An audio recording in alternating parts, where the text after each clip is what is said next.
योगिता किचनमध्ये तुमचं खूप खूप स्वागत आहे। आज मी तुम्हाला भगरची खिचडी दाखवणार आहे। तर त्यासाठी आपण इथे 1 कप भगर घेतलेली आहे। पण त्याआधी माझ्या चॅनलला तुम्ही नवीन असाल तर लाईक शेअर आणि सबस्क्राइब करायला विसरू नका। 1 कप भगर घेतली आपण, त्यात आता मी पाणी घालून 2 ते 3 पाण्याने आपल्याला भगर स्वच्छ धुवून घ्यायची आहे। 2 पाणी काढून झालेत भगरचे। आता हे बघा तिसरं पाणी आहे। या भगरला असं घोळत घोळत जायचं आहे आणि असं हळूवारपणे आपल्याला यातलं पाणी काढून घ्यायचं आहे, म्हणजे भगरमधली वरवरची घाण निघून जाते। आणि यात मी आता थोडं पाणी राहू दिलेलं आहे। आता आपल्याला भगर रोळून घ्यायची आहे। पूर्वी तांदूळ, भगर, बरेचसे कडधान्य ही रोळूनच घ्यावी लागायची, तशी आपल्याला भगर सुद्धा रोळून घ्यायची आहे। आणि एका प्लेटमध्ये आपण ही काढून घेणार आहोत। आजकाल काही घाण नसते भगरमध्ये, पण तरी सुद्धा मी तुम्हाला हे दाखवण्यासाठी कसं रोळून घ्यायचो आम्ही। तर बघा, हे अशा पद्धतीने आपल्याला रोळून घ्यायचे। मी बाकीची भगर डिशमध्ये काढून घेतली आणि आता हिला आपल्याला घोळत घोळत असं पुढे आणायचे आहे। आपण नागली सुद्धा अशा प्रकारे घोळून घेतो, बघू शकता।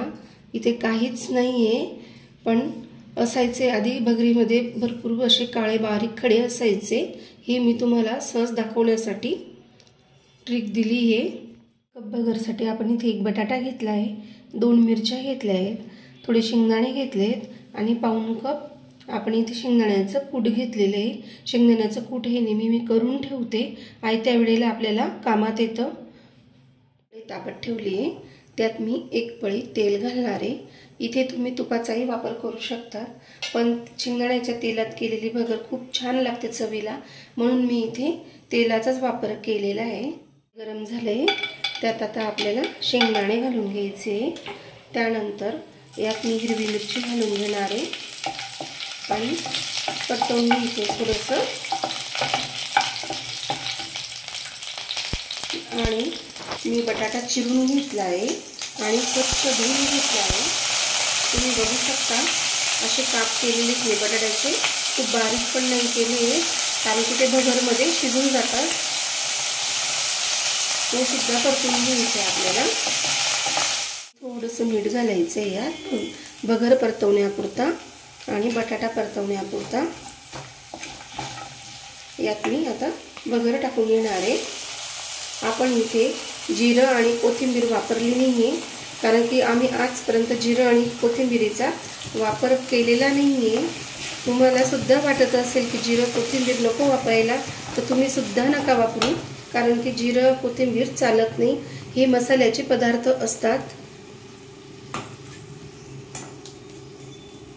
भगर परतवता परतवता गॅस संपलेला आहे। आता आपण ही भगर इंडक्शनवर करून घेणार आहोत।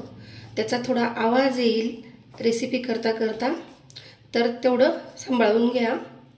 यावरच कढई ठेवणार आहे आणि यावरच आपल्याला आता भगर करून घ्यायची। आपल्याला 1 मिनिटासाठी भगर छान तेलात परतवून घ्यायची आणि जेव्हा तेलात परतते भगर, तेव्हा भगरचा कलर अगदी पांढरा शुभ्र होतो। अजून छान परतून झाली आहे। त्यात आता आपल्याला 1 कप भगरसाठी मी जवळजवळ 5 ते 6 कप पाणी घालणार आहे। तुम्ही तुमच्या आवडीनुसार घालायचे, कारण की भगर कधी कधी घट्टही होते।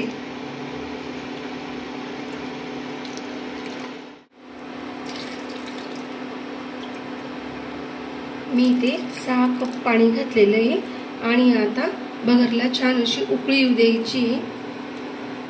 छान उकळी आली आहे, यात आता आपल्याला शेंगदाण्याचं कूट घालून घ्यायचं आहे आणि आवडीनुसार मीठ घालायचे। मी इथे पाव चमचा मीठ घातलेलं आहे आणि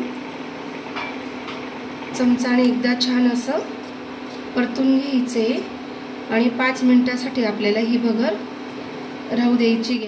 मंद आचेवर 5 मिनिटासाठी ही भगर ठेवली होती आणि खूप छान झालेली, बघू शकता तुम्ही। भगर छान मिक्स करून घेतलेली आहे। आता आपण ही प्लेटमध्ये काढून घ्यायची आहे। यापेक्षाही तुम्ही थोडी पातळ भगर करू शकता, 1.5 कप पाणी घालायचे, थोडी तुम्हाला अजून पातळ हवी असेल तर. आणि आजची रेसिपी कशी वाटली ते मला कमेंट्स करून नक्की सांगा आणि लाईक करायला विसरू नका.